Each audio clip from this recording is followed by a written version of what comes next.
Yeah, hi. Is this Middlebrow?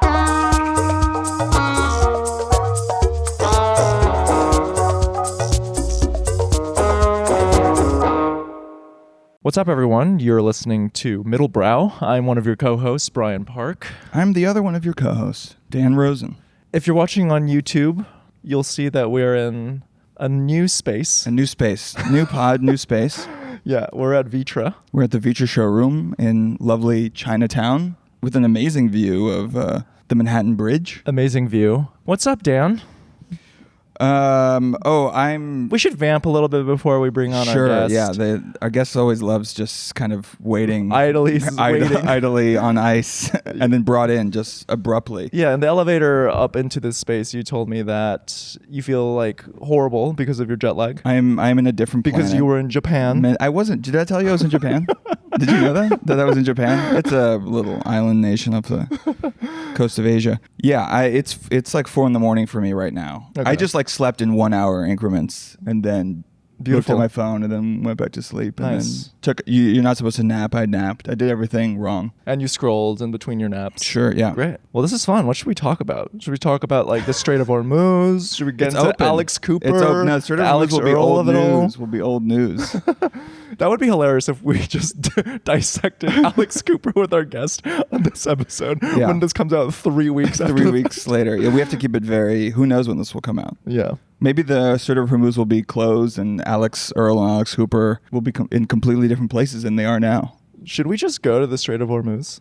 I think we should go. Yeah. I'm inspired by that Citrini research article, the one I sent you. Oh, the guy who just was like, I'm going to go and actually see how many. Who knew that these financial research companies are like the new Vice News of our time? You got to get the arbitrage somehow. And that's the way. Just go with the set of binoculars. What's going on with you? Nothing's going on with me, honestly. I'm just vibes. That's good. That's good for the podcast. That's what our listeners want. Our guest will know what the listeners want. That's true. The Gen Z don't want anything substantive. They want vibes. That's where I'm coming into play. My nephew is 18 and we've recently, I don't know why this changed, but I guess he just started following me on Instagram and now we just argue about our generations and he just calls the shit from my generation shitty and I tell him that his generation is shitty and has nothing and we just go back and forth. And this feels like a constructive use of your time, arguing with your 17-year-old nephew. You know, I have to bring him into the world somehow. I have to educate him. He has me like looking up what the best, millennial created TV shows are. Just nonsense. We're just vibing. I have to defend Lena Dunham to him.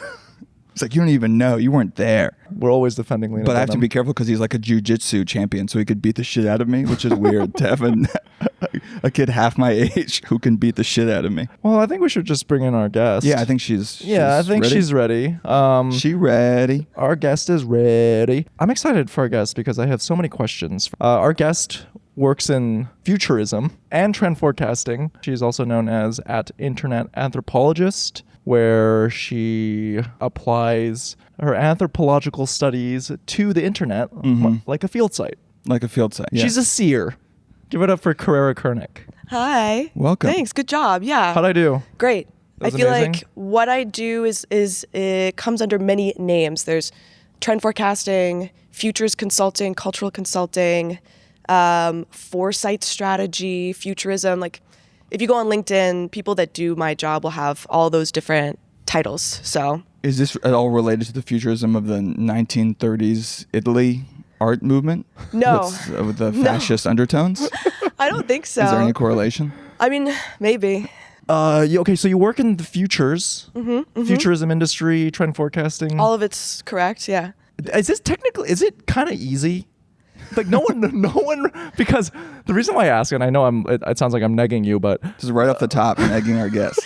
I've been negged about this. Why is your job fake as fuck? No, for real. Why are you a bullshit artist? Sometimes I'm out at the bar and someone's like, trend forecasting, isn't that just business horoscopes? And he's not wrong. I mean, it's always a he. Because people don't I feel like people don't remember the misses. But if you have a hit, then, because my first introduction into your field of work was like Sean Monahan, K-Hole, yeah. And back then it was like normcore is the thing. But I mean, K-Hole was still doing a bunch of other trend forecasting, but I don't know about the ones that they didn't get right. Yeah. Yeah, the kind of interesting thing about the misses is that we always frame them as, well, it just hasn't happened yet. And I'm sure Zuckerberg would say that too about the metaverse. It's like, okay, well, we're closing this down because we were too early. Yeah, we're putting it on deck. Is that what Jeffrey Katzenberg is saying about Quibi right now? Yeah, exactly. Yeah, I mean, that's always, when you're talking about the future, you could just say, damn, we were just too early and we all just have to wait. Google Glass, Google Glass, exactly. ahead of its time. And who's to say? I mean, given infinite future, anything can happen. That's what they tell the investors. Bored Ape Yacht Club. It was too soon. Too soon. Yeah. We just Apes are weren't going to be ready. big in 3,000 years. I think something that's interesting is there is a push in the industry to like bring in track records and say, this person got it right this percent of the time. That's more for forecasting like political events. If you're trying to make predictions on like the collapse of a government, or if you should invade a country. I'm referencing a specific book called Super Forecasters, where they're saying, oftentimes we do try to predict the future, and these are high stakes predictions. We should be keeping people accountable so that they're not just making random guesses. What I do though is not on such a high level stakes. Like for us, we work with different brands, whether that be in the beauty space or the food space, and we say, okay, the next, beauty trend is going to be matching your hair care with your dog. And we'll point to how people are having less kids and they're having dogs instead. And that disposable income comes down to wanting to give this pampered life, not to your child, but to your dog.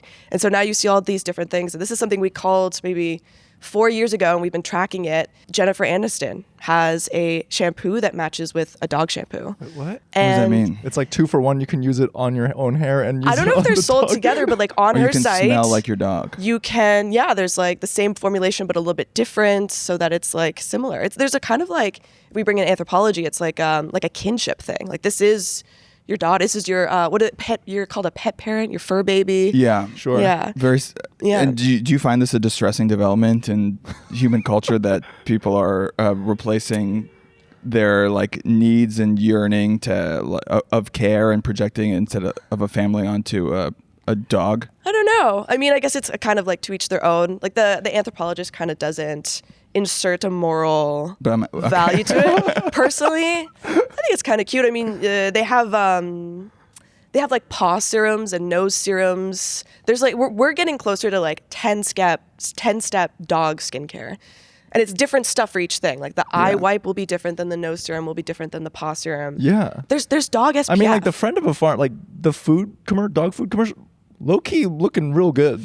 Don't you think it's a sign of maybe a decadent society that like dogs have better healthcare than most Americans? I think Do you so. think there's like something that's gone deeply wrong in our culture where our first impulse is to like pamper a labradoodle over, let's say, a child? I think that's true. hungry. I think an interesting way around that will be if brands like with every dog shampoo you buy for $30, they like sponsor a school lunch for a child or something. It'd be a nice way to like reframe that. Sure. But it's human nature. And so you won't get healthcare, but you will get 10-step skincare. Yeah. For inner city youth. For a chow chow and an inner city youth. Yeah. Yeah, that's beautiful. I like that. Philanthrocapitalism. We love it. Okay, so you guys called that 4 years ago then.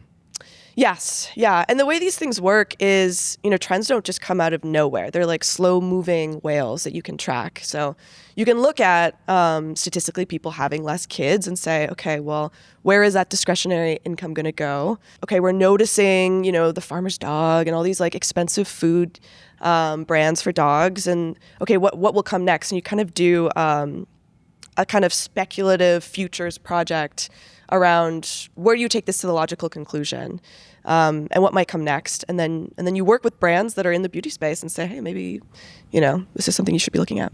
Is it self-fulfilling somewhat? Yes. Where you're like, you tell a, big brand like Gap, like, wide pants are the next big thing. And then they start making a lot of wide chinos and then that's what people buy because that's what's available. And they're like, see? Totally. So how can you differentiate?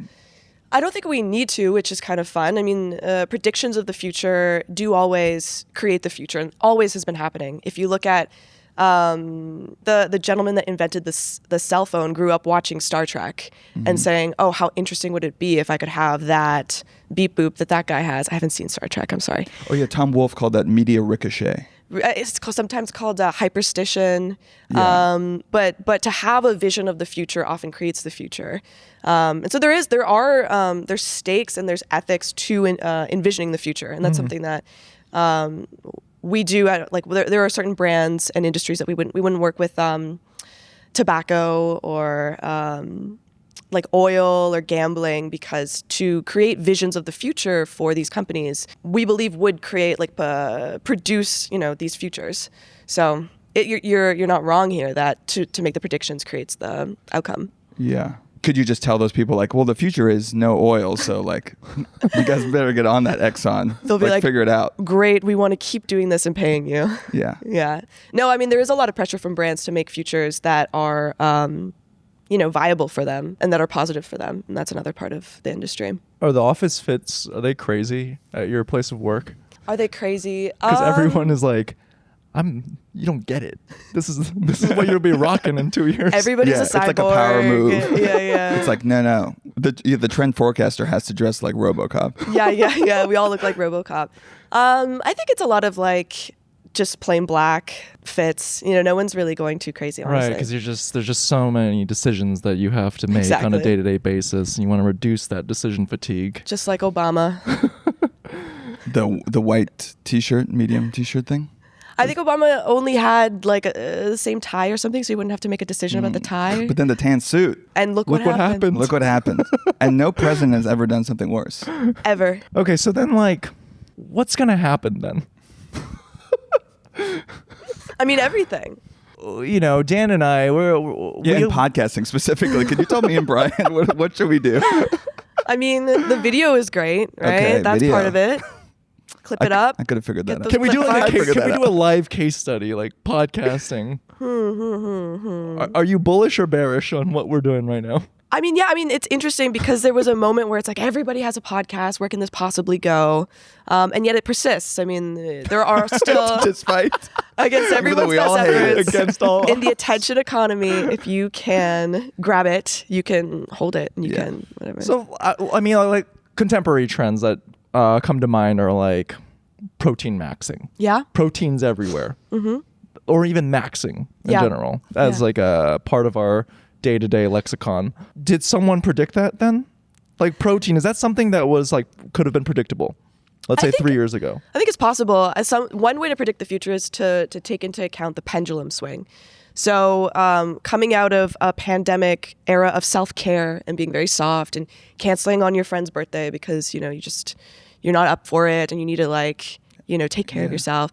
We're swinging into a kind of era of discipline and toughness and then that just happens. If you look at fashion trends throughout history, in the 60s there were mini skirts until they couldn't get shorter, and then 70s maxi skirts. Same with 90s big sunglasses. You go into the early 2000s and there were tiny little thin ones, and so this pendulum keeps going in politics, in furniture design, and everything. And it happens in vibes and lifestyles. And that's how you go from clean girl to brat summer, and from self-care, therapy speaking everyone, to this kind of, again, overcorrection of clavicular. And there was a podcaster that said, if a slave could work 20 hours a day, then so could I. It's oh my God. It is. That was Kanye, wasn't that Kanye? It could be. I don't think know. that was I think it was Diary a of a different CEO with Steve Bartlett. I think it was someone on there. Someone named Jason. One of the Jasons. Yeah. So this kind of hyper productivity, I think, is this last grasp on feeling like there's a meritocracy, feeling like if I work really hard and I only eat protein and I inject peptides that maximize all my time, I'll be able to get the American dream. But do you think is that beyond just 10 dudes on the internet who are projecting that? Is that real? Are people really living it, or is it just in entertainment? Is Clavicular just a figure who people are watching and okay, this is crazy. This guy's kind of a fun little freak. Is anyone actually adjusting their lifestyle based on it? That's what I can never tell. What is real. It like comes up a lot in anthropology of like there's what a culture is saying to be doing and then what they're actually doing. Right. I think one way to see is, I mean, these people are selling these protein shakes. They're selling all of the stuff that they're selling. Something that struck me about that, what's his name, Louis Theroux Manosphere documentary, was the amount of people that were running up to the Manosphere influencers going, "I love your stuff. I think you're so right." The kids, you know, and you're seeing them. "I'm such a huge fan. You're so right that men aren't born valuable. We have to create value." First of all, heartbreaking that the kids are like, "Yeah, I'm not valuable." Like, so scary. Yeah.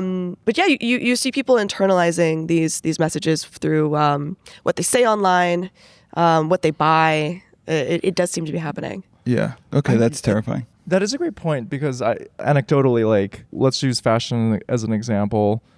I have friends who are like, I don't want to buy, what are some sneakers I can buy that aren't Adidas Sambas? Because I feel like they're overdone. But then when I go back home to Texas, no one is wearing Adidas Sambas. Like, it's like a very New York-centric like problem, which then I feel like gets extrapolated onto the internet and then becomes like, well, this is the world. No one wants to wear white pants anymore because everyone's wearing white pants, when the truth is like, no, everyone's still wearing polyester skinny pants. Yeah, most people aren't eating their weight in protein. Yeah. I imagine. That's probably like a coastal elite obsession. This is kind of like maybe overquoted in futurism, but William Gibson, sci-fi writer, said, the future is already here. It's just not evenly distributed. So there are places you can go in the world where the future is happening faster than in other places in the world. And that was the reason that if you were, you know, a top fashion designer in New York or LA over the last 10 years, you would go to Europe, you would go to Paris and London to see what people were wearing, because it was expected that those people were in the future, like they were ahead. Whatever was happening in Paris will happen in New York in a year, and then whatever's happening in New York will happen in 2 years in, you know, the middle of America. And so that kind of holds true, like your Samba example, but you know, it is getting flattened. So Charlotte, get ready. Sambas are coming for you. Sambas are coming for you, exactly. Can I predict that, because you went back to school, you studied anthropology in grad school. Yes. And is enrollment for anthropology going to increase? I think it's going to increase in the future, because in an increasingly AI world, people are going to want to really study what it means to be human. I think that's no, it's I've been thinking a lot about it, because I'll make content and people will be like, this makes me want to study anthropology, and I'm so happy. But at the same time, you look at any list of the top least employable majors, and it is anthropology. Yeah. It is anthropology every time. Email you back in 5 years, like, you fucking asshole. I'm always you ruined my life. Here's some you books inspired you can read. me, and it killed me. Yeah, maybe don't. I owe $200,000, and I work at a Denny's.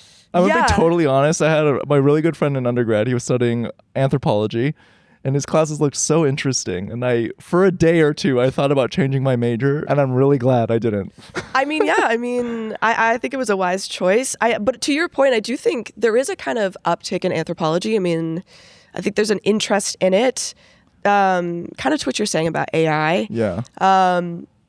AI is working off the data set that is in the computer already, and anthropologists, I mean, there's a lot of versions of what anthropology is, but some of it is creating the record from life, to go among the people, to talk to them, to tell their story, and if that's ethically done or not, you know, that's always the tension in this discipline, which is deeply haunted, which, you know, is your first class in anthropology is always just like, this is the worst discipline with the worst history, and you probably shouldn't do it. Everyone is going to tell you not to do anthropology, but it does still have the ability to answer a lot of big questions that we have right now. And that was something I noticed when I was doing futurism, and why I wanted to go back to study anthropology, is that, you know, we'd be working with a brand on, you know, what's the future of loyalty? What is loyalty? Like, how do you create loyalty? Or like gift with purchase, you know, what should be our gift with purchase strategy? What is gifting? Like, why do we do that? Does it establish dominance or hierarchy? Is it a debt? There are some famous works in anthropology, like Marcel Mauss's The Gift, that looks at how gifting throughout different cultures is used as a kind of debt system of like, you owe me. I think you probably had that experience of like, someone gives you a birthday gift for the first time, and you're like, fuck, now I got to get them something. Yeah. But that, that's an kind of what arms brands race. are doing, not only to you when you go to Victoria's Secret Prank and they give you the little dog. Yeah. So but a gift also is to actually an influencers. insult. If someone gives me a gift, I'd be like, I see what you're Yeah. doing. In some cultures. That's what I did with you, Dan. You gifted me a really nice lamp, and I was like, okay, great. Now I have to get you an item that's of equal or greater value. Yeah. And that's what brands are doing with influencers. It's like, not only that, okay, we're Tarte Cosmetics and we've given you We're a here, trip. by the way. Brands, Brian and I, here to be gifted and indebted forever. To be indebted to friends is how, societies work. It's not fully negative that we would all feel indebted to one another, in a positive way. Yeah. In Persian culture, there's there's kind of this weird game, this like social game where if someone comes to your home and let's say they compliment like a painting you have, you're like, have it, take it, it's yours. And you're supposed to like reject it, and they're supposed to insist, no, take it, it's yours. And they're supposed to like demand that you take it, and it'd be insane if you took it. It'd be like a big insult. And so it's just like a weird How does it end? politeness. I think you both like give up. Everyone gives up eventually. Wow. Yeah, it's You have called to like just Taruf, run. yeah. That's interesting. But it's just interesting that like gifting and generosity as forms of like performative social customs as opposed to actual Totally. generosity. Yeah, When yeah. I gift, it's good. When I gift, You're a good gift giver? I gift in a moral way where I don't expect anything back. I'm just like that kind of good person. That's great. But maybe other people aren't. What's the best gift you've ever given? Beyond my presence? What's the best gift I've ever given? That's a good question. I got Brian a really good lamp. That's the most recent gift I've. It is a very good lamp. All right. Yeah. Do you feel indebted? Yeah, I've absolutely. Okay, well then it worked. What's the best gift you've given or received? I got my brother like a concert series. Like I made up a fake concert series of just like 3 different shows. And he's in Toronto. I'm from Toronto. And it's just like 3 different shows I thought he'd like, and then like some idea of how they all connect over the summer. That was what I did. He really liked really it. nice. And did you do it out of the goodness of your heart, or because No. you wanted? No, because I'm gonna need stuff later. Do different cultures gift differently? Definitely. Yeah, absolutely. It definitely shows up in different ways. I mean, in our culture, I think we can think of the influencers who kind of thrive and make content off of all the, they'll bring all the boxes into the frame, and then they'll Yeah. go like, ah, or they won't scream, actually, they'll just go, and then they'll open it all What the up. fuck is and- that, by the way?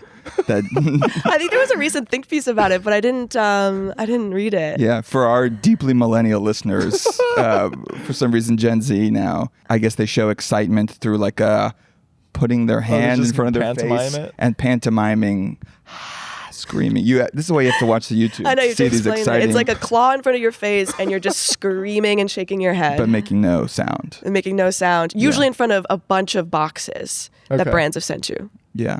But yeah, I mean that's a kind of like a debt culture. Marcel, So Loewe is actually yeah, creating deep indebtedness. totally. Similar And then to how China is going to Africa and using the Belt and Road. the Belt and yeah. Road in a similar way. Totally, soft Louis power. Vuitton is soft using power. their soft power. Yeah, or even when you think of Tarte Cosmetics again, they're famous for taking influencers on these like incredible trips to Tahiti, and people will obviously from then on, yeah, Starbucks, we will go to your house for at Coachella. Yeah, we Please. will do it. and not only are people, they go on the trip and they feel indebted, but people who want to go on the trip will never say anything about the brand because they are hoping to be indebted by the gift. Oh, right. Don't people like pretend to Yeah, get gifts? yeah. What? Some people will be like, they'll go buy the Loewe candle and then they'll open it up. Thank you so much, Loewe. This is amazing. I love tomatoes. And then they get on the radar and then maybe they do get gifted the next time. It also shows a kind of credentials. Like if you are getting gifts, it means you're on the radar. Oh. So This is like a state of culture where now like it used to be embarrassing to sell out to a brand, and now it's not only is it like something to aspire to, people will do it for free as an almost signal that they're successful. Yeah. This is in a culture where there's a 10-step routine for dogs. I guess it makes sense. You don't like the dog thing. No. What if it was a ferret? A ferret, that seems good. I feel like ferrets don't get enough love. Ferrets smell terrible, dude. Dogs smell terrible too. What is wrong with you? Yeah, that's why you have to You're have not a doing 10 10 steps, yeah. You gotta have 10-step skincare routine. There's dog perfume. There's dog SPF. Lots of dog stuff. Yeah. Cats too. I'm glad this is what our brightest minds are spending their time developing. No, I mean, sometimes we work on like the future of transportation, and we'll look at, well, this is going to be sad. You want to do sad trends? Yeah. Or do you want to do the fun ones? No, sad trends. Give us sad trends. Sad trends are, okay, so I'm from Toronto, and there are miserable months out of the year where we're called snowboards. We go to, especially if you're older, you go to Florida for the season. Weather-based travel, like micro migrations, right? In a future where certain parts of the country are on fire or they're flooding in other parts or tornado warnings, we are going to see an increase, in 10 years, 15 years of micro migrations throughout the year where people will be traveling increasingly during certain months. And so if you're a transportation brand or company, you have to be paying attention to what are those routes going to be, and are they are those highways up to, is that infrastructure there? Are those train lines there? We look at things like Buffalo, New York is actually quite well positioned in terms of climate safety. The mayor has called it a climate haven. So they're not at risk for droughts or fires or any of these things. We might see a second... That's the only thing they have going for them. I know. Well, we might see a second renaissance of Buffalo, New York. So billionaires are going to build bunkers in Buffalo, New York then? Well, they're doing Hawaii. But for the middle class, if there is any left, they'll be in Buffalo, New York. Invest in real estate in Buffalo. New York. The buildings are quite beautiful. Because they used it was had the motor, what's that called? The car infrastructure. Yeah, the motor capital Yes. of New York. Well, if you go to like the train stations in Utica are like the most beautiful, early 20th century architecture when all those areas were manufacturing hubs.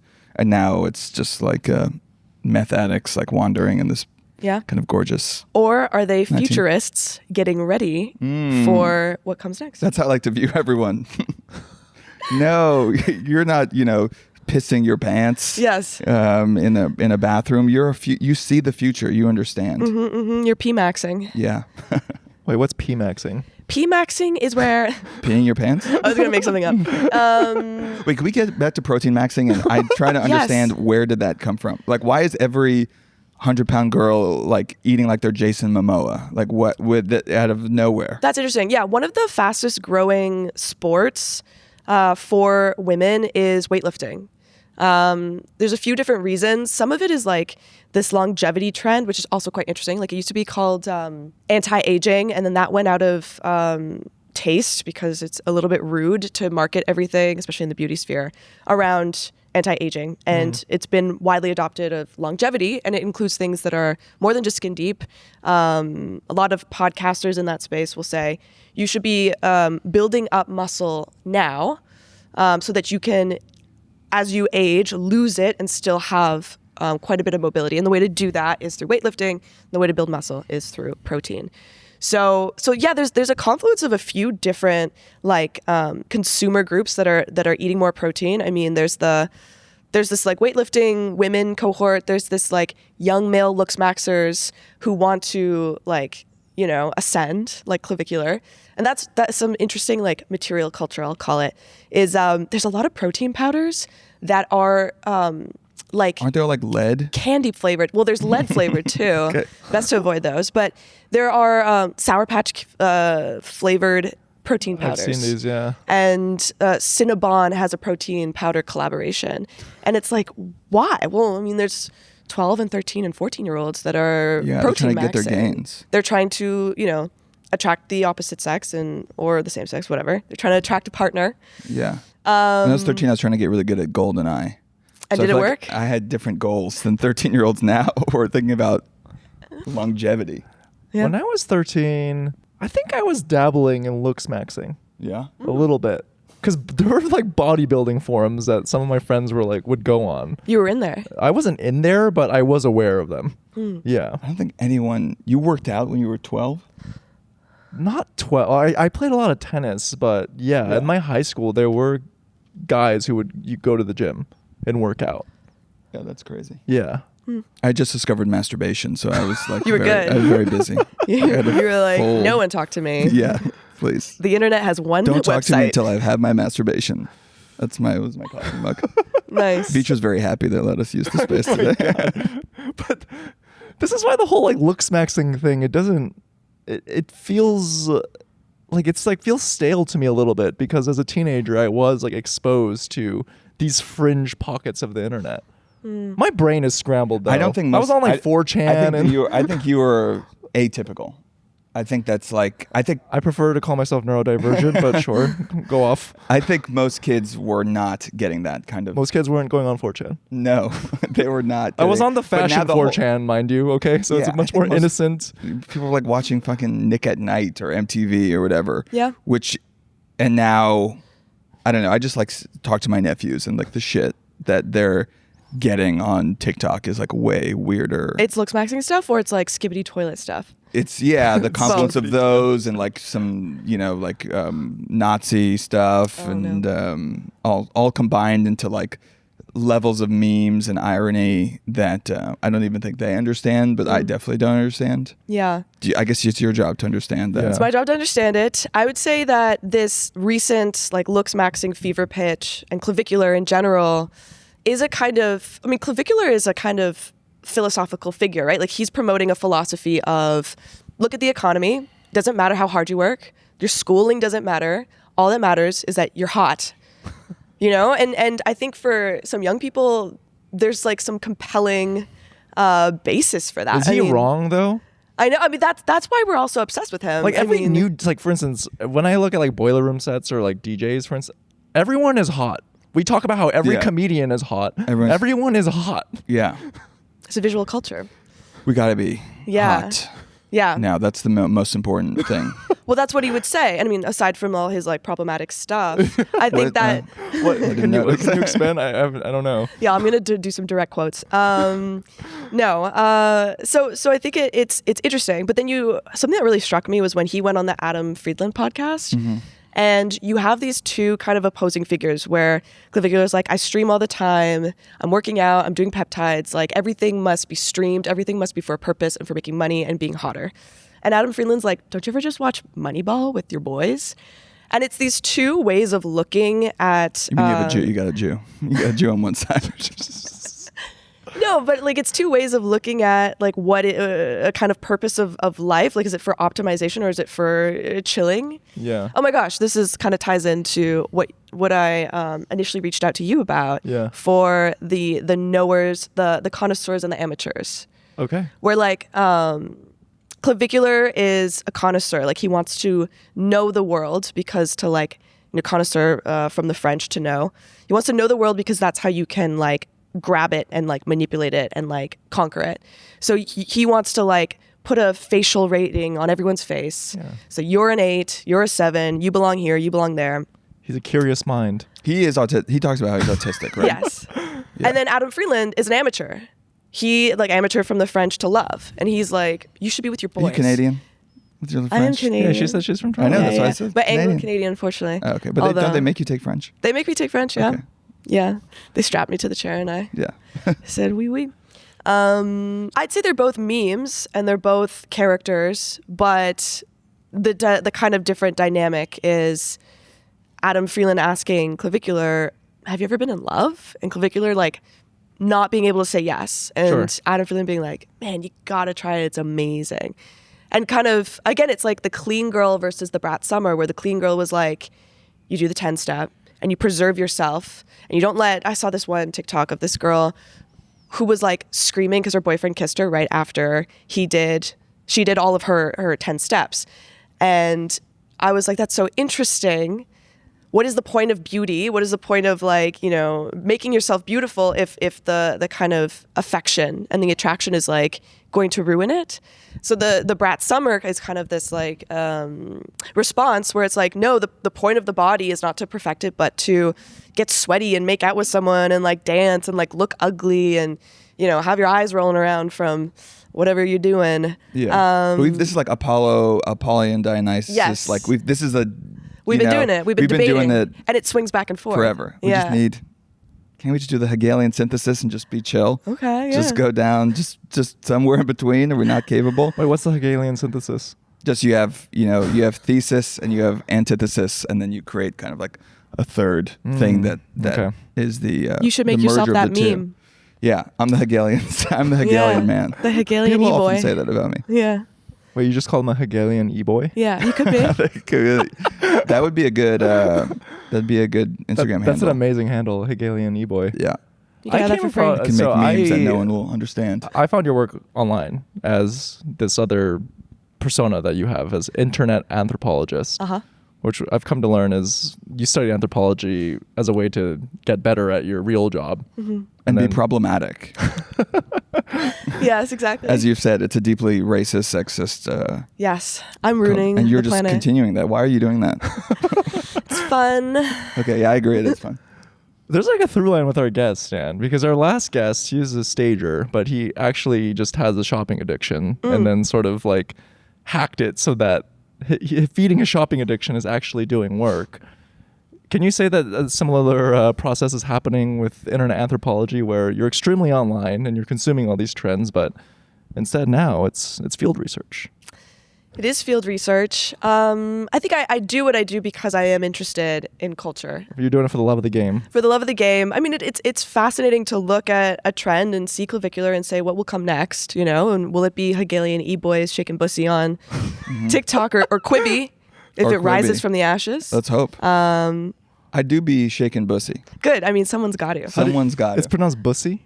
Bussy, yeah. Yeah. Okay. How would you say it? I say bussy. Bussy. Yeah. But something Shaking is bussy. bussin'. I'm bussin'. But But God, it's this is a millennial conversation. it's boy pussy. It's So boy it is pussy. bussy. Thank you for clarifying that. Yeah, it's I boy officially pussy. can't send this to my mom anymore. But It's boy pussy.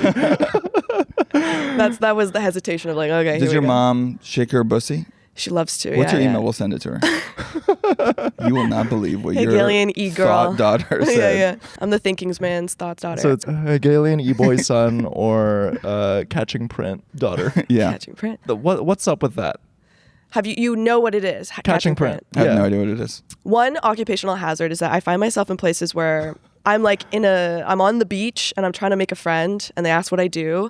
And I'm like, oh, you know, like that, you know, I cover trends like gooning. And they're like, what's that? And I'm like, fuck. Now I Yeah. have to explain to Yeah, a they're a normal real person It's like what? what gooning That is. is And they so- haven't heard of anything I'm about to say. Well, that's okay. like you said, it starts in at least- in but New see, the York, thing is, like- and then eventually gooning will get to the Yeah. second and third tier And cities. to your credit, you have the safety net of like I'm doing academic research. This Meanwhile, is- I'm just explaining these things for the love of the game. yeah, we're not getting paid by Fortune 500 companies to explain gooning to them. Okay, Catching Print. Catching Print started, there was a woman online, she says, it's not fair that men can look at our chests and address us accordingly according to our size, right? Like women with big chests get more respect. This is what her point. They can see I have an A cup and they don't give me any regard. If women could see what men were packing, it would be completely different. It would like equalize everything. Now, a dating coach by the name of Anwar, he comes on and he says, oh, honey, let me tell you about Catching Print. He's got diagrams, he has charts, he has celebrities. He's showing you that if the apex is in this location, then it's an A, B, or a D. He skips C. He's analyzing. He's the analyzing print on men, on photos of men, and says, The okay, internet Yeah, is but a- what if you're a grower, not a shower? what if you're wearing a push-up bra? Facts. There's a lot of, you know, Facts. so it's being kind of framed as this feminist revolution of like, you know, don't talk to me with that print type thing. Oh, I see. Okay. Which is quite Like interesting. broke ass men trying to.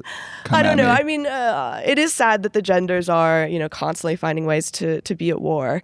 It seems to be getting worse. It seems to be getting worse. Yes, it's being siloed, and we know that extremist content performs so well, so it gets out of control. The strategist in me is thinking that as catching print gets more popular, we're going to see men's shirts become longer. That's going to be my prediction. Oh. Back to the Justin Bieber 2015. They're going to have there's going to be a print bib because people want to cover the print so that no one can see. But then won't that kind of be giving it away that, like, because if you do got it like that, you'll be wearing a crop top. Like, you'll be showing it off. I guess there'll be two trends next summer. There'll be the apex of hotness bib. is that sleeper build. That's true.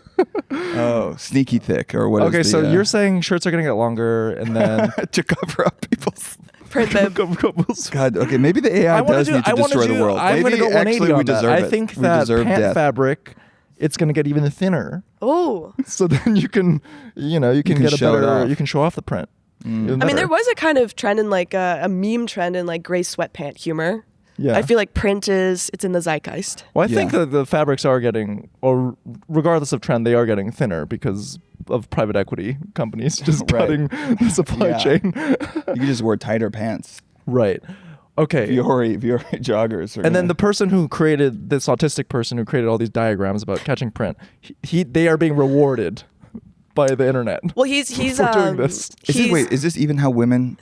Well, What does it even mean? he's a gay male dating coach, so he Okay, is then coming yes, to it with an sorry. expertise. You should have started with that. It's like an alliance thing. It's like, okay, Yeah. Isn't this what BDE is though? So you can BDE? you can imply it's the latest iteration. what for the sure. D is. Yeah. Why yeah. why do we have to be so literal about the D when you can exude the D through your personality? I think it does come from like kind of you really I have a lot to think about. Yeah. You're like, Yes, stroke. yes. I think it does come from a kind of gender war space of like wanting points on the other, unfortunately, of like we want points against men from the women camp because we see that men have points against us in the judging us by our boobs field. Right. Was it always this zero sum, do you think, or has the internet turbocharged? I think that gender it wars? has turbocharged it. I think that there's a very sad like that dating culture of sprinkle of this creator Shira Seven, who says that like men are only for paying the bill, and if you should find a man to pay. And I think that's deeply dehumanizing, of course. So that's like the converse of the manosphere guys is that stuff. Yeah, I think it's happening on both sides. I think that there's like a heightened violence to manosphere that does kind of, in my opinion, make it unequal. But it is happening. Like the dehumanization is happening on both ends, and then there's a kind of like violence, one-sidedness. But it is sad. I think to see the internet is to see so many grifts and scams and like attention economy extremism. It's also very transactional, viewing like dating and relationship on a very purely like what are you able to bring to me, and not thinking of some sort of like loss and merger of self with another. Like that's gone. And I would bet that if you were to look at the uptick, it would map onto the economy and like young people's buying power. So, for instance, I've noticed an uptick in school shooter-centric art. Okay, yeah. Like, we have the drama with Christopher Borgli. There's that Finnish opera at the Met right now. And then Oscar Boyson had a feature called Our Hero Balthazar, which is also about a maligned school shooter, like, or someone who wants to like commit a crime of that nature. Is that where your brain's like, okay, there's something here? How do I then like extrapolate? Brands. The next big thing in marketing is school shooting. New influencers. No, horrible joke. Those were all films, right? Yeah. Films and so opera. yeah, you'll tell Bottega to send a bag to a potential school shooter. They wear it on the school shooting. Right. And that's like it's organic. That's organic. tell Has that there it's a ever brand. been a school shooter influencer? I don't think so. Well, I mean, if we talk about influence in general, and the drama gets into this of like why. I mean, we're spoiling this movie, by the way, but that's fine. Yeah, Well, at it's this okay. point, when this Spoiler episode alert. comes out. Well, Brian gave me shit last week when I wanted to spoil it, but now it's the cat's out of the bag. I think it's fine. You can spoil it. I think film is often where we go to simulate big questions, especially the question around school shooting and can you change after a school shooting, and who are you always going to be the person? I guess I'd rather say, in the case of Zendaya's character, is she always going to be the person that planned the school shooting? Like, do we change from high school? Right. And why did she do it? And I think there is an interesting like mimesis that they get into where she was really taken by the imagery of the shootings, and a lot of young men are, right? Statistically, it is young men. They see the images of Columbine and the outfits and the pictures and the aesthetics, and they want to recreate those trench coat images, mafia. and so they do unfortunately have a lot of influence, and I think film is a great medium to kind of interrogate like why is this being repeated? Like, what is so influential about these school shooters, and then how do you kind of there is a contagion element. de-influence? So Jordan Wolfson should do that next with his Prada installment. Is Yes, school shooter School shooters. I'm decked sure out in that nylon. I'm sure that's coming.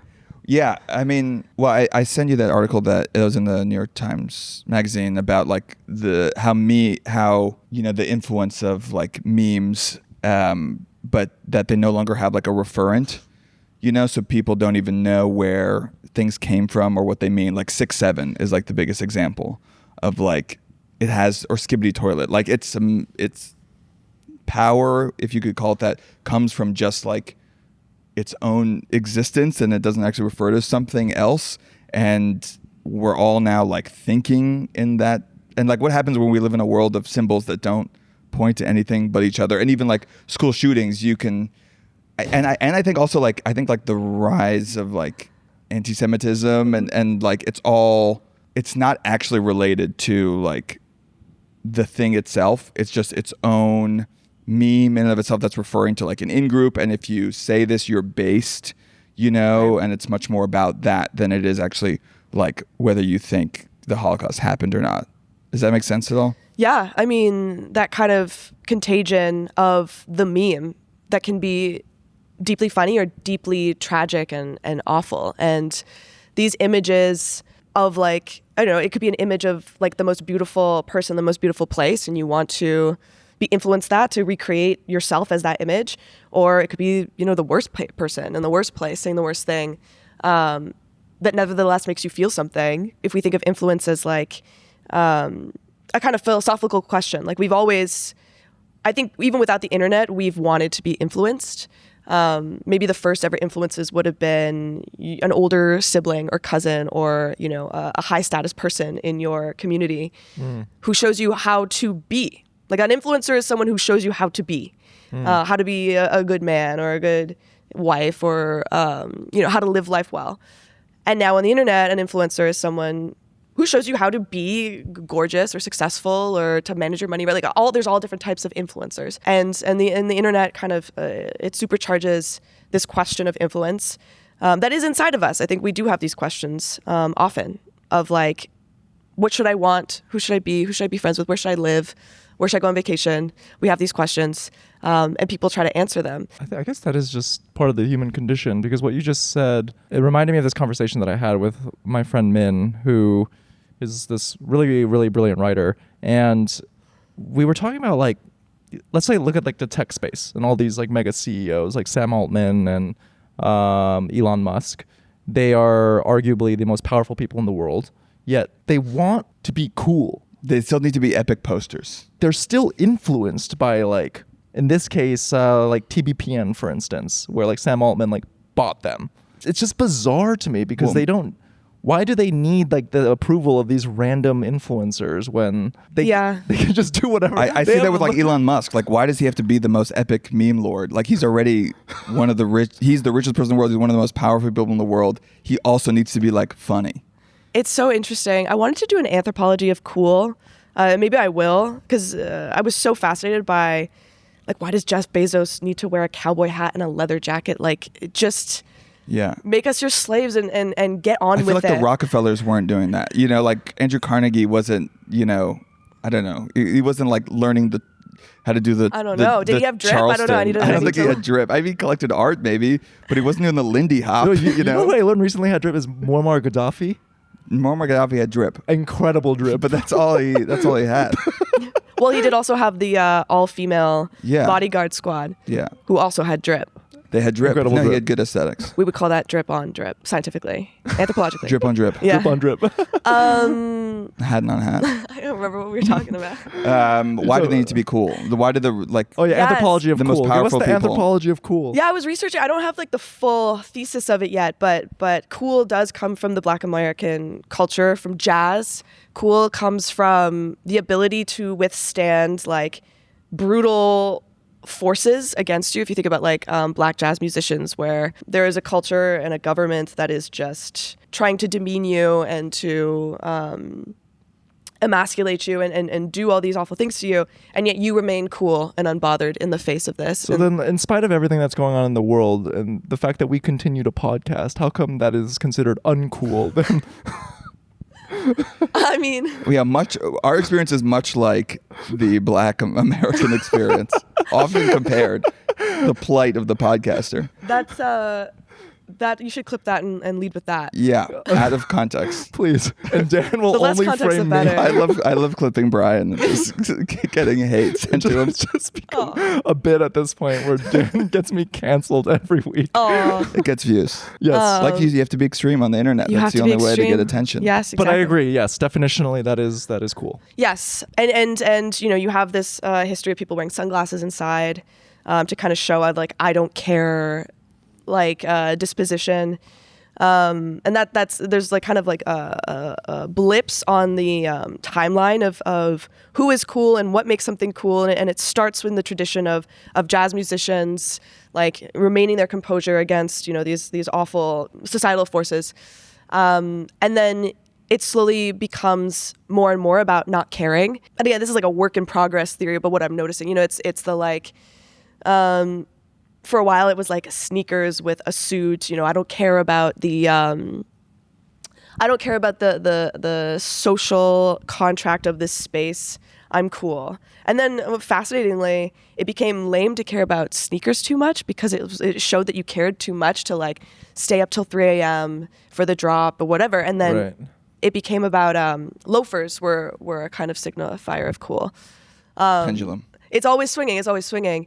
But I guess it comes back to like I'm trying to figure out why you have all these tech billionaires that want to be cool, and I think it is hard to buy it. It is that kind of like last frontier. Yeah. I mean, they are talking about it like a lot. Like they're all my tech Twitter is just all like taste. Taste is the ultimate currency. Yeah, Right. they're becoming obsessed you with. can't make the computer make taste. I guess not yet. I don't know. Do you think that could ever happen? Do you think that like an AI can master taste? Isn't the whole thing that it is the average and Right. that can never be? Like taste is always the avant-garde or on the fringe or what sets itself apart, you know? I Yeah. don't know the Bourdieu of it But all. I would contend that if you are a real head who has good taste, it's too alienating to like the average person, and those are the people with money to spend. Do you get what I'm saying? I don't think money correlates to taste though. There are plenty of like. But to get paid, at the but for the Saudis. transaction, I don't know, for the like, transaction, the entire though. Gulf nation, all the nations, like they're the one thing they cannot buy. Like they can buy, you know, the most gaudy cars, and they can buy the art and the architects building buildings there, but they cannot buy like coolness and taste and culture. And they're trying, but they still have to go to Europe and like consume that, and that's what Europe is now has to offer. Is they can, you know, they don't have any money or industry, and they're becoming, you know, irrelevant on an economic scale, but what they still have is like histories of refinement and taste, and that's what they're gonna be able to sell to the rest of the world. But the Saudis are still. It is interesting. The Saudis and the Dubais of the world like are still Yeah. desperate to have that. And there's an economic value to it too. I mean, when Zach unveiled the new look, I mean, I bet that felt good for him, right? Remember when he went from like, whatever. The broccoli cut. The lizard cut to, this curly, tousled whatever. He had all these cool slogans on his shirt that said he was the emperor in Latin. Very cool. Very cool. Dressing like Jake Paul. He looks so much better. He does look better. I stand by that. And it does confer into respect that I feel like, again, is something that I guess at that level, you do want that kind of respect of cool. I think if he wore suits, if he wore Brunello Cucinelli suits, that would be the coolest thing he could do. And I don't and that he would have garner way more respect because that is what someone in his class position should be doing. And now it's just like he's trying to look like his like coder engineers, and she's like, I'm just like you, I don't care, I'll wear a t-shirt to the board meeting. And I think it actually betrays that he's deeply trying and caring. And he would end up like Steve Jobs was not trying to look like anything else, and he's become like a style icon because of that. Do we know that for sure though, like that he wasn't trying to brand a look and like look cool? Are we not on subconscious level always trying to? I'm with you. I think he cared deeply about his look. It's just that his idea of cool aligns more with your idea of cool. Therefore, no, Steve Jobs it just cool. wasn't. It just felt authentic to him. Which is the ultimate mark of like true cool. If you can pull off making it look authentic, yes, then you've done it. And Zuckerberg has not. No. And Musk wearing a cowboy hat and boots that like he's not Texas. That's true. That kind of trope that we're coming out of now of like the tech CEO who wears the stained t-shirt and the flip-flops and the sweatpants and doesn't care, I think was also in the pursuit of cool. It was also in the pursuit of like, for one thing, I have so much money that you have to let me into this establishment regardless of the dress code, which is a crazy flex. Right. But then also, like I'm in charge and I can attend the meeting. This is my company. And there's a kind of coolness and also showing, not that I think that's cool, but I think that they thought it was cool to have that power, but then also to show I don't care. Like not caring is always going to be. I do think it's cool though. Cool. I still contend that I think it's You cool. think Zuckerberg's hoodies and flip-flops in the social network are cool? Before I know what he stands for and who he is today, yeah. It makes sense to me. Like in the watch world, for instance, it's this meme where a lot of like entry-level iBanking analysts will buy like a Rolex, and then they'll upgrade to something a little bit more niche. Let's say like an AP or like a Patek. But then at the highest level, like Jared Kushner, former CEO of Goldman, Lloyd Blankfein, they wore like swatches, just like your plastic swatch, and that became like the ultimate signifier of cool. Of like, I lord so much capital and power over you that I don't even need to play this game anymore. And that's the Ivy look too, the kind of scuffed loafers, and the jacket. Yeah, but again, it's always setting yourself apart from like what then becomes mass culture, and to show you don't care. But I guess I feel like Zuckerberg does care, and they all really try. And just it's just mostly the posting, and like trying to be good at memes and trying to be funny itself, funny as like a desirable trait that now everyone wants to have, and like being good at the internet, I guess is like in the end it used to not be, we were never like meeting billionaires on the same like platform and eye to eye. We were never interacting. They were like in a different echelon, and now it's sort of lowered the playing field where someone who's like has a good snark comeback can own or the richest person on the planet. Or if you're lucky, Elon might retweet you and call you a retard. Yes. That's an honor. I hope to do that. Donald Trump's granddaughter, is all over TikTok. Have you seen her stuff? She's a golfer, but she also does like these like lip syncing trends, and she shows off her, she does hauls, and it's like, why? Like, why do you want that? What are you gaining from this? What is this pursuit? And it's relevancy and cool, which are their own kind of capital that can get you further. Like, why do the Kardashians not just retire? But like, are people who are in high society, let's say like the Vanderbilt, if you're like a descendant of a Vanderbilt or something, do you not the Vanderpumps? Not the Vanderpumps. We're talking about the Vanderbilts. Yeah. Let's say you're Anderson Cooper. But do they look at that and think they surely must not think it's cool. Like working in media isn't. It's like the chatter class. Yeah, I agree. I mean, to me, the cool thing is not being on the internet. Yeah. Like that's the ultimate sign of success. Yeah. Is that you don't have to deal with this like nonsense performativity of the self. Making podcast clips, deeply uncool. No. But yeah, then that's why not are cool. why is Mark Andreessen just having to like, post GIFs and memes? Like, Well, they pretend that someone else is clipping them, right? Like they hire the clip farm, so it's like, oh, I guess people really like this stuff. yeah, Has- right. And then you're like, oh, I don't care, but the clips are crazy. The clips are crazy. It's hard to post your own clips, although I probably will. Has posting on internet anthropology gotten you into some cool rooms? Nothing like story worthy. I'd love to have a story of like, yeah, I was. Smoking with blunts with Elon Musk one night. Yeah, That yeah. sounds I was bad. with the That sounds like a nightmare. QAnon That founders sounds like- in the Philippines ripping Yeah. blunts. No, nothing cool's happening. and they're yet. like, tell us about dog perfume. yeah, I'm like, well, I'm wearing it right now. I feel like the tech elite is going to come your way in Oh, a yeah? year. What are they gonna do? That's my prediction. What? This sounds so ominous. No, I'm just. I think you make a really incisive educational content, and I think for them they're like, this girl Thanks. gets it. This is Yeah. taste. Hey, tech. Check out my work on the Sabrina Carpenter album cover. It's Yeah. very important. Maybe you can explain to them why the metaverse didn't work. Yeah. Well, I am working on a series on like the 7 wonders of cyberspace. Because I when I saw VR and how they were launching it, it was like, go see Machu Picchu. And it's like, you're not seeing Machu Picchu, you're seeing like a rendering of it. That's not what people want. They want something that's like a unique experience in a digital world. And I think that's so interesting. Like, where are the places that are, that you really can feel a kind of sublime experience of something bigger than you in a headset? Because you can't go to the Right. rainforest in a headset and think, oh yeah, the sublime of nature, and I feel so small. You can always take off the headset. Yeah. So I'm compiling that. I've got, Why do like, you think the 3. metaverse failed? I don't think that it was like tantalizing to want It to was go. too early, in Dan. there. It was too early.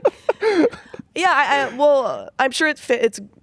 You ask a bunch of different people, and they'll have a bunch of different answers, and they'll all be right. But for me, I never went in there because I didn't understand why. Like, what would I have seen that would have like added to my life in any way?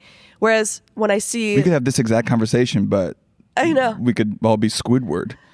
I mean, that'd be kind of Doesn't cool. that sound fun? Like if it was in VR chat and it was like an incredibly beautiful room, or I believe that there are experiences in digital worlds that are interesting and worthwhile and that I would love to check out. I think Fortnite does a pretty good job of those concerts. Like it takes the idea of the concert, again, where in the past, VR concert, and you're just standing in the pit looking at a concert. They take you and they move your position, and there's games and da-da-da-da. Like you have to kind of build on the medium for it to be interesting. Is it happening in sports? Like, are people? That's the one thing maybe I could see it happening where people put on a VR headset and they sit front row. Right. But I don't know. Or you can like maybe the ref has the camera, and so you can like see his view or something. Yeah, you can feel like you're giving Draymond Yeah. Green a technical. I've seen that. I mean, that's proposed as the future. Like when I go to CES, there's like a lot of like AR glasses that's like, okay, well, you can have your betting screen here and the game here and your nagging bitch wife here, and you can just tune her out. She's also. Then they also give her a VR, and then you're nagging. Yeah, she's Bitch wife, Squidward. she's in the game. Yeah, you can make it look like Squidward or It seems like people don't want to put shit on their face, though. I don't know. yeah, I mean, it's nauseating, dude. right. Yeah, I feel like it's like 20 years of people trying, and Yeah. everyone's like, no, I don't I want mean, the to future put of glasses is no glasses. Yeah. So the future of stuff on your face, it's not gonna keep up. Have you ever thought about like, what if we're in the metaverse right now? Oh man, we might be. What if we're already in the metaverse? Yeah. I think we might be. Think about To that go in back your to brain. your, take us back. to go back to your 7 wonders of the internet. I saw a comment on a recent video where you explored one of these wonders. I think it was up there. It was like the top comment. It was 2 girls, 1 cup. Yeah. And Gavin Matz, friend of the pod, has this incredible stand-up joke where he was like, I'm totally bastardizing this, but it's in the vein of like, how do you like expect me to just like be like a functioning member of society when like I saw that when I was 12? Like I saw 2 girls, 1 cup. Right. So could that be a candidate? I think that is a cultural heritage site, but not a wonder. Truly. Like, I think that if that were to be taken down... What would make it a wonder? What would you add? Another girl? 3 girls? That would have been a wonder. Sorry. I think you go there and maybe you feel a bit of wonder, but not in the same way that when you go, like, so what's on the list? And not the Hanging Gardens of Babylon. Exactly. It's a little bit different. Like right now, what I have on there is on the list so far, and I'm crowdsourcing it. So if you have any ideas, join it. There's a library in Minecraft. It's called the Uncensored Library, and the idea is it was a partnership between Reporters Without Borders and like a Minecraft like building collective. And the idea is that there are places around the world where reporting is banned, but Minecraft isn't. So what if we built a library in Minecraft that held this reporting? And the building itself is really quite beautiful. It's like neoclassical style. It's got the pillars. It's got like different wings, and you can peruse in your little Minecraft avatar and read banned reporting. So the next Arab Spring will start in Minecraft. Well, there are protests in Minecraft. Yeah. I think that's tough because you're not really messing, like, for a protest to be successful, you do have to kind of cause an annoyance, and it's so located on its own island that it doesn't really annoy anyone into wanting to change a system. But when I saw this library and the way they talk about it too, this took a team of 30 builders, 3,000 hours and this many blocks, like, it felt like a wonder of like, how did we make this? This is such a great idea. I want to go there. I think that's the main thing. It's like, okay, I want to go and see that place, and I want to explore it. I think 2 Girls, 1 Cup. I think that it's like not quite at that level, but I do think that it is like of cultural importance, and I think that it like there should almost be a UNESCO for things on the internet that they can't be taken down. Yeah. Like should be protected. There's this other video. It's called the Internet Checkpoint, or like that's what it's colloquially called. And it's like a soundscape from Donkey Kong that I think was posted by a Japanese user. And the idea was, and it's like an hour long, and it's kind of like maybe you'd listen to it while you work or something. And the idea of it was that if it came up on your algorithm, you needed to leave a comment on where you were in your life, how you were doing. And it was a kind of like checkpoint, like you save your progress. And again, it's just like, it's like Donkey Kong swimming and then like Donkey Kong music that's like lo-fi chill. And you look through the comments and it's like, it's a place, like it's a beautiful, interesting space. They took it down because it infringed on Nintendo copyright. And I think that's unfortunate. I think that that's a cultural heritage site that like is beyond copyright infringement. So then what would be like a personal wonder of yours then? That you academically understand, like it's not the level of global wonder, but in your personal life, you're like, this holds a special place. I would have to say my Instagram account at Internet Anthropology. Wow. Oh my God. That's a good place to end, I think. No, I guess there's some bias in creating the list. I do want people to vote so that I get rid of the bias, but those 2 that I explained, I mean, those are yours, Dan? wonders. Yeah, what are yours? What are your wonders? I don't know. You're putting me on the spot. Remember ZomboCom? No, but I've seen that comment a lot. Tell me about ZomboCon. ZomboCom was a website. I think I remember it when I was like 8 years old. The only thing on it is just, I wonder if it still exists. I don't know. It's just like balloons going, and there's nothing on the site. It's just a guy's voice where he's like, "Welcome to ZomboCom. Over and over Anything again? can happen at ZomboCom. Your dreams will come true in ZomboCom." And then it's just variations of that over and over. Whoa. I feel like that was one of a very, very early website. Maybe even a meme. It was definitely a meme among my friend group. So crazy. interesting that other people Or into it. Yeah, into it. I've seen comments that. there. I have to Early go days. there. You gotta visit ZomboCom. I have to travel there. You gotta. It's in the very computer. like, okay, so here's the world. Yeah. Like yep. era internet. Oh, yeah. E-Bombs World. E-Bombs World, yeah. Do you have a wonder? I've talked about it on the pod, but definitely Hipster Runoff. Okay. Wait, what is that? It was this blog that was written by like an anonymous author who went by Carl's, and it was like satirical commentary on quote unquote alt culture. But I have met people in New York where if I know that they're like irony poisoned in the right way, and they were formed on Hipster Runoff. Okay. Yeah. All right. And nice. an immediate bond is formed. All right. Cool. Yeah. So listeners, if you have any suggestions, Yes, please. leave a comment. leave comments. Yeah. Carrera, for having me. thank you for doing the pod. Yeah, I really appreciate it. I hope where, it was- Where can people find you? At Internet Anthropology on Instagram. You can click the link to my Substack, and I have TikTok too. Hell yeah. We totally forgot to talk about this, but yeah, that's the only... Your footprint on the internet is like... It's wiped. Yeah, I've got like Eastern European paranoia. I'm like... You're like a tech founder in that sense. Yeah, I'm You're trying like, to be cool. Who even are you? Yeah, You have Internet Anthropology as your birth name now. that is it. Yeah. Yeah. Internet Anthropology. Mm-hmm. Follow Carrera. Follow us. Subscribe to the Patreon for some good shit. Really, so much better than... Not as good as this episode, but mostly better. And just know that all the views that we're getting, all organic... All organic. Farm to table. Yes. No psyop, dark PR agency. Yeah, just Brian and I slinging takes, praying for the algorithm. All right, we'll see you next week, everybody. Bye, everyone. Okay, that was Middlebrow.